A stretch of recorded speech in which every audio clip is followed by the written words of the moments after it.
When people look at it, it looks crazy. That's a very natural thing. Sometimes when we look at it, it looks crazy. It is the result of reasoned engineering thought, but it still looks crazy. From the top of the atmosphere down to the surface, it takes us 7 minutes. It takes 14 minutes or so for the signal from the spacecraft to make it to Earth. That's how far Mars is away from us. So when we first get word that we've touched the top of the atmosphere, the vehicle has been alive or dead on the surface for at least 7 minutes.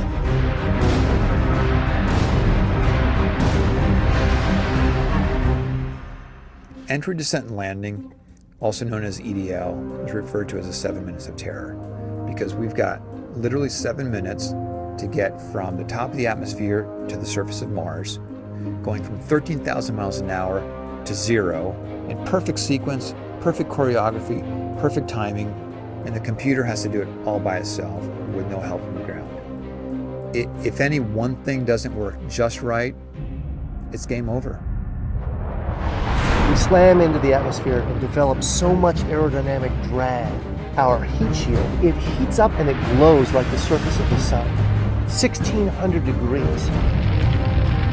During entry, the vehicle is not only slowing down violently through the atmosphere, but also we are guiding it like an airplane to be able to land in a very narrow, constrained space. This is one of the biggest challenges that we're facing, and one that we had never attempted on Mars. Mars is actually really hard to slow down because it has just enough atmosphere that you have to deal with it. Otherwise, it will destroy your spacecraft. On the other hand, it doesn't have enough atmosphere to finish the job. We're still going about 1,000 miles an hour. So at that point, we use a parachute. The parachute is the largest and strongest supersonic parachute that we've ever built to date. It has to be able to withstand 65,000 pounds of force, even though the parachute itself only weighs about 100 pounds. When it opens up that fast, it's a neck-snapping 9 Gs. At that point, we have to get that heat shield off. It's like a big lens cap blocking our view of the ground to the radar. The radar has to take just the right altitude and velocity measurements at just the right time, or the rest of the landing sequence won't work. This big, huge parachute that we've got, it'll only slow us down to about 200 miles an hour. And that's not slow enough to land. So we have no choice, but we've got to cut it off and then come down in rockets. Once we turn those rocket motors on, if we don't do something, we're just going to smack right back into the parachute. So the first thing we do is make this really radical divert maneuver. We fly off to the side. Diverting away from the parachute, killing our horizontal velocity and our vertical velocity, getting the rover moving straight up and down so it can look at the surface with its radar and see where we're going to land.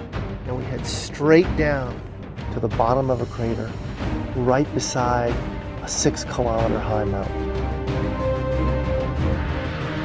We can't get those rocket engines too close to the ground, because if we were to descend propulsively with our engines all the way to the ground, we would essentially create this massive dust cloud. That dust cloud could then go and land on the rover.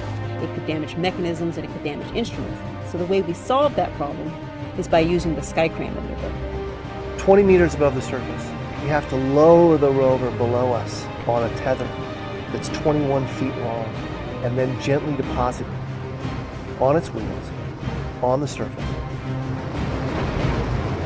As the rover touches down and is now on the ground, the descent stage is in a collision course with the rover. We must cut the bridle immediately and fly the descent stage to a safe distance from the rover.